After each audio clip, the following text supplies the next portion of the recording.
Moi, j'ai toujours été intéressée par le textile parce que dans ma famille, c'était quelque chose de très présent. Tout le monde cousait, que ce soit... D'ailleurs, c'était pas typiquement féminin. D'ailleurs, mon père cousait aussi, ma mère, tout le monde dans la famille faisait ce genre de choses. Et donc, depuis toute petite, je suis habituée à travailler les techniques de couture. Et j'avais, je pense, une vingtaine d'années quand j'ai eu envie d'essayer la dentelle au fuseau.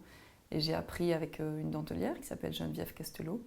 J'ai fait une semaine de formation et puis après, j'ai travaillé la dentelle par moi-même avec des livres dans mon atelier.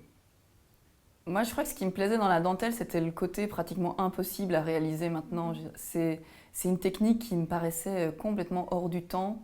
C'est tellement long à mettre en œuvre, tellement chronophage, qu'il n'y a plus grand monde qui s'intéresse à ça.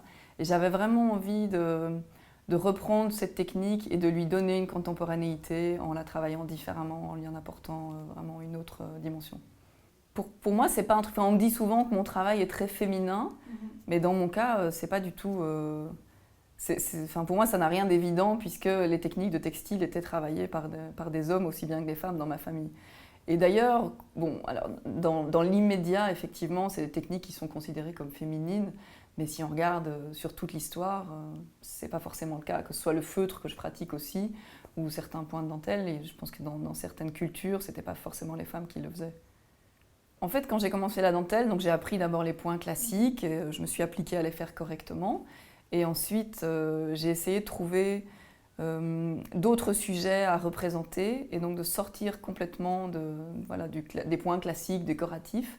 Et j'ai cherché autour de moi dans le paysage urbain des éléments qui pourraient s'apparenter à de la dentelle. Et j'ai choisi donc ces éléments d'architecture industrielle. Et j'ai commencé par des pylônes. Et ce qui m'intéressait, c'était le côté très ouvragé, justement, qui ressemblait plastiquement à de la dentelle. Mais le contraste des échelles et le contraste aussi, parce que ce sont des objets, que ce soit les pylônes ou les plateformes pétrolières que j'ai fait plus tard, ou les tours de refroidissement. Ce sont des éléments qui sont supposés être très solides, très puissants, c'est une toute autre échelle. Et là, pour le coup, c'est un univers beaucoup plus masculin, alors que moi, dans mon travail, voilà, je travaille ça en tout délicat, tout petit, très fragile. Et donc c'était ce contraste-là qui m'intéressait vraiment. Et par exemple, pour les tours de refroidissement des centrales nucléaires, le fil qui a servi à faire la dentelle devient la fumée. Ou dans les plateformes pétrolières, le fil qui a servi à faire la dentelle devient l'horizon et une sorte de pollution dans la mer.